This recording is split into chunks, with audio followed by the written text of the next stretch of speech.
Yeah.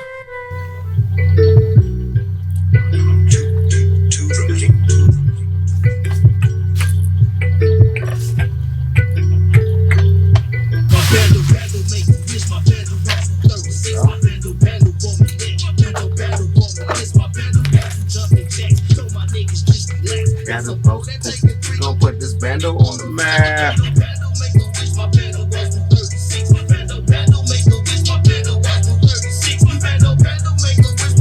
Hey.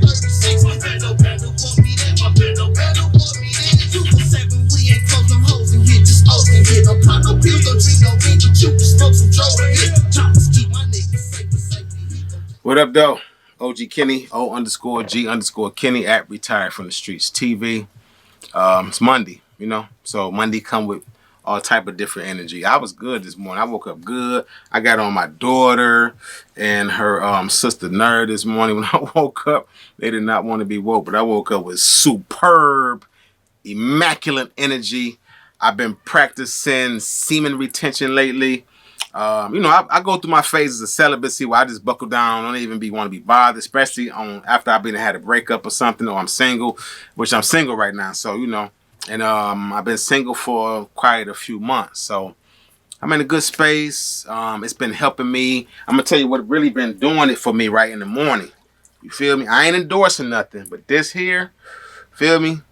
I done ran through one bottle, but I definitely add that Bragg's and that to my tea in the morning. I get my tea, Bragg's, lemon, cayenne, ginger. I throw a bunch of things, and I throw about 5 different things, and include nutmeg and cinnamon, and it really does a good job of getting you over them weekend blues. If you've been drinking or whatever, a good way to fuss you out. You understand what I'm saying? So, take you back. October the 1st to 2012, right? A bill had been passed, right? So we know right now, as of 2022, it's like, man, look, 200,000 inmates in the United States that's doing life in prison. 25 years or better. In Michigan alone, you got something like 10,000 people who doing 20 years or more, right? And that's spanning over, out of 41,000 inmates who covering 31 prisons, as well as a SAI boot camp, which is SAI is Special Alternative Incarceration Program. And it's really for dudes who like first-time offenders, drug offenses, and all that. But you're talking about out of 200,000 people nationwide, you got 10,000 of them that are doing time in Michigan specifically. You understand what I'm saying? So what we're looking at is, the numbers used to be way more, more drastic. You had about 40 different prisons, or 40 something different prisons, and you also had a lot more inmates. So October the 1st, 2012, Rick Snyder, along with at the time he was the governor of Michigan, along with at the time Attorney General Bill Schweddy, they signed in the law what they call the Violent Offense Fourth Felony Act, right? That is the Michigan's version of Three Strikes Law. So if you're familiar with Three Strikes Law, it means that if you got a third offense in Cali, right? If you're in Cali, you got a third offense felony, they was booking you. Now, that third offense law in Cali, I ain't too familiar with what laws they applied to it. I was hearing crazy stories, like if you stole a candy bar, if you ran off with a lady purse and that was your third strike, you was out of there if it was a felony. Now, Michigan is a little different. They got different ways to govern this VO4 thing. VO4, like I just said, is the Violent Offense Fourth Felony Act. And what that put in place is that if you had, I'm going to read it to you real quick from the actual Michigan.gov website. So they say this is how it goes, right? Boom. Lansing, Michigan. Governor Rick Snyder today, that was October the 1st, 2012, signed the Violent Offense Fourth Felony legislation, VO4, requiring a mandatory minimum sentence of 25 years in prison for violent repeat offenders. The measure is part of Attorney General Bill Schweddy's Public Safety and Crime Prevention Initiative. This is what he had to say. Listen, this is an important part of reinventing public safety in Michigan. That's what Snyder said. By holding chronic offenders accountable, we can keep our community safe, bring peace of mind to victims and their families, and help Michigan reach its full potential. Let me go down a little further to tell you what they said, right? Okay, let me give you a little bit of the meat of it, right? The meat of it is that it was initially a Senate Bill 1109, right? And under that, it was sponsored by Rick Jones, who was a senator at the time, and it said that those who have committed 4 felonies while progressing to more violent crimes like attempted murder, assault with the intent to commit murder, criminal sexual conduct, carjacking, or kidnapping are all subject to stricter penalties. You understand me? That VO4 helps to ensure communities by giving prosecutors a tool to remove the worst of the worst. They even went down. Let me spare y'all some of the details and tell you what they said, which blew my wig. We will never have a full economic recovery until we have safety in our streets, neighborhoods, and schools. So, their answer at the time to quell the economic stress and to recover economically, right? To restore good faith and all that to the streets, the neighborhoods, and the schools was to say, okay, you did a 4th felony, let me lock you up for 25 years or more. It's scary because dudes who, supposedly you're protecting your home, right? And they get you with an assault to intent because the circumstance of the crime gets switched up. I know plenty of people locked up who was like, dog, this dude came over to where we was at. I put the business on him. He pressed charges against me, got me locked up. Basically, how they say who tell first in Michigan is like that. It's about who get down first, who snitching first. All that old death before dishonor stuff went out the window. They start booking these dudes, giving them long amounts of time because most people didn't even know. Dudes out here running around with the blicky, blah, blah, you know what I mean? Shooting things up, tearing stuff down with Draco, sliding like they Gretzky. These dudes didn't even know that this VO4 existed. I had to put dudes up on it because I was on the verge of, being a 4th habitual felon myself. You understand what I'm saying? And then it wasn't like I had a bunch of convictions. It was like my 3rd conviction. My 3rd conviction, but you got to think, my 1st conviction was 1 crime. My 2nd conviction was 2 crimes, and that 3rd conviction was 2 crimes. So that's 5 different felony convictions over the course of 3 different prison bids. Now, I had to put dudes here like, dog, don't you know they got something new that they just popped off? Because I went back to prison in 2013. A year almost to the date that I turned myself in, October the 3rd or the 4th of 2013. I ended up, that was almost a year to the date of this this bill got signed into play, right? So you got to think, man, I'm in that boy like, whoa, I could have been one of them dudes. They slapped beside the head. The thing is, they real specific about the crime. So, like, suppose you had caught an attempt murder back in the day or armed robbery, and now you got assault with intent now, or carjacking, or kidnapping, or CSC. That's when they bop you. Particularly and specifically when it's your 4th degree habitual. My thing is, what threw me off was that last statement I read, y'all, that said that we will never have a full economic recovery until we have safety in our streets, neighborhoods, and schools. So to me, as government officials, legislative, judicial, executive, whatever you want to call them, lump them up in one category or whatever, why is it not better programming, better conflict resolution, de-escalation programs put into play at a street level, at a school level, at a neighborhood level? If you're really that concerned with quelling, even though this is a bill that's 10 years old, I don't see much being done now.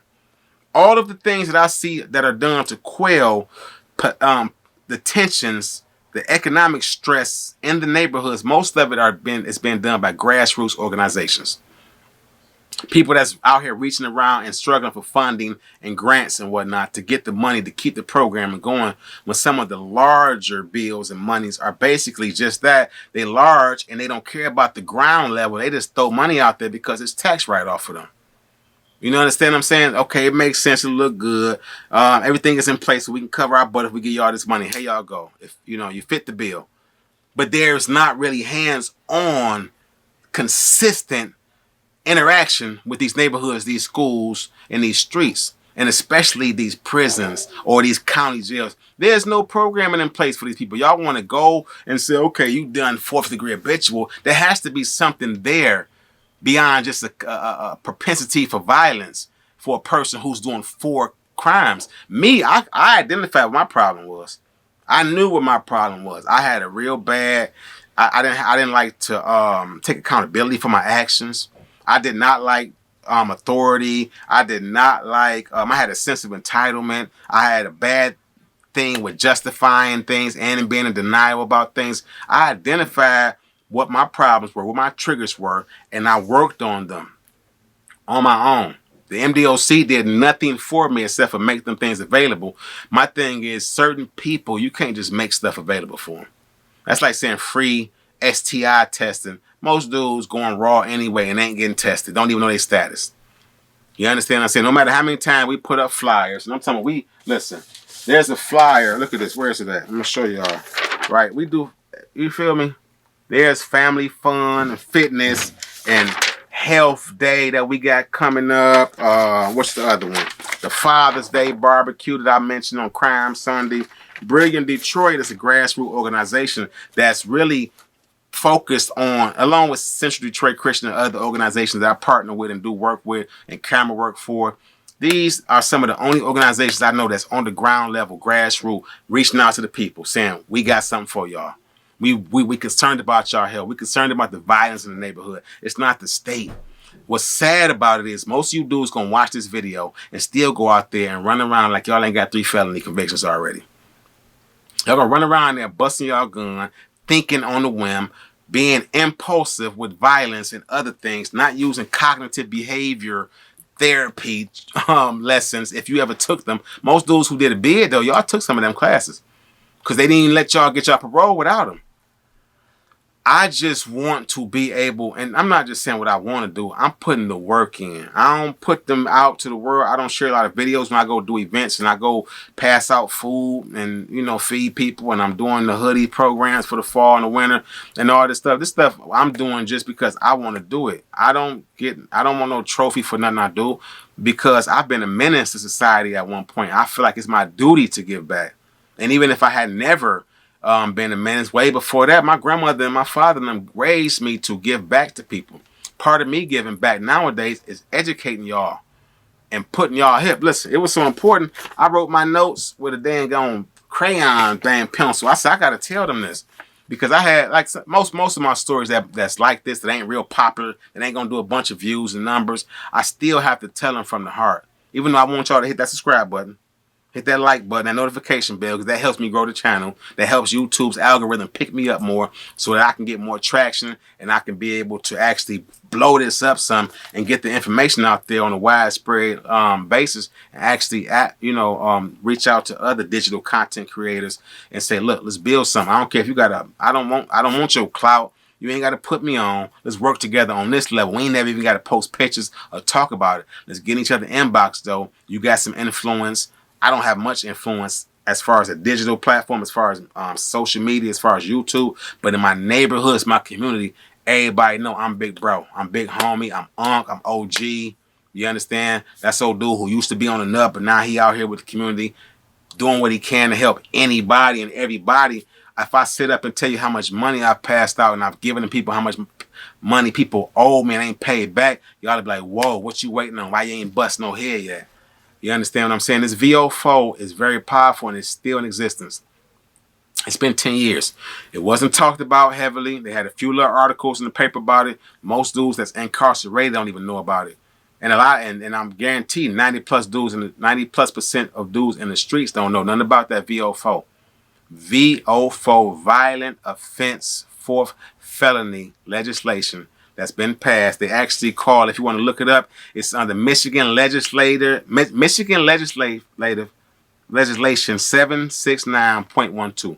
So if you go to like the MCL 769.19, 0.12 rather, MCL 769.12, you will be able to find it and get the specifics of it because it breaks it down into greater detail what it entails. But it's a way for, like, listen, 3, 4 times. Sometimes dudes have mental health issues. They have emotional issues they haven't touched in with. They have post-trauma from their past. They've been trauma bound to certain things. There are things that we have to work out. And sometimes, unfortunately, we don't get them out of our system until we sit down doing a long term of incarceration. I did it. I didn't get in tune with a lot of things about myself until I had did 2 prison bids already. I was on my third one, and I had a daughter at the time. I left her. She was 18 months. I didn't see her again until she was almost 4. Well, I saw her a few, on some visits, but as far as being able to be with my daughter, be an influence to her, teacher, I had to wait till I got home. My BM said I need a break. And when I came home, she dropped her off. And I said, please do. And I had her for the majority of 2 years, taking her to school, her and my nieces and them every day. I took pride in that. But being locked up doing 25 years, I wouldn't have been able to do that.